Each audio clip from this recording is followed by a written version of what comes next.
family is the trauma of family separation and reunification and forced migration.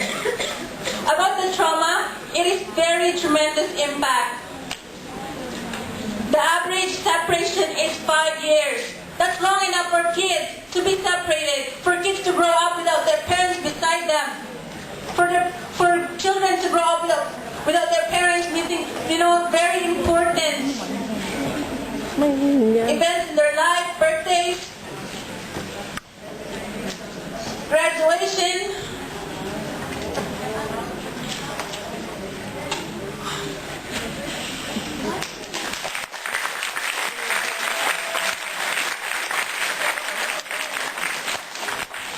The LCP has that barrier for families to come together. It is actually a barrier under the LCP that families cannot come together, that Filipino women cannot bring their children with them. That's why we're also supporting to scrap the living caregiver program, allow families to come together, and allow our workers to come as landed immigrants. And additional to the social impact is the family separation reunification. The 5-year separation, that's long enough, but when they're reunited in Canada, they're reunited as strangers with their mothers. Another thing is that the divorce in the family breakdown. After long years of separation, the parents separate. Children, youth have seen how their family break down.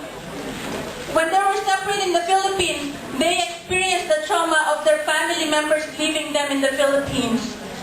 And when they have to leave the Philippines, they experience another trauma that they have to leave their families behind who have taken care of them for many years. And when they arrive in Canada, they are reunited with their mothers as strangers. At the same time, adding to this trauma is the lack of services for the Filipino community. The parents are extremely skilled. Their educations are not recognized. Their skills, their professions. This marginalization also has big impact for the Filipino youth.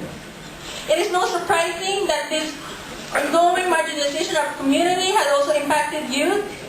Filipino youth in Vancouver has the second highest high school dropout rate. And where do we end up? We end up in low-paying jobs, and we're becoming Canada's cheap labor. So this is a cycle, an ongoing cycle of the Filipino community's marginalization, not only violating the rights of the migrant workers, but also the families. The migrant youth are becoming cheap laborers as well in Canada, working alongside with their parents, doing janitorial work, not getting their education. And this is why we struggle for our rights and welfare in Canada, as well for the national and social liberation in the Philippines, because we know the economic and political crisis in the Philippines have forced us to go abroad.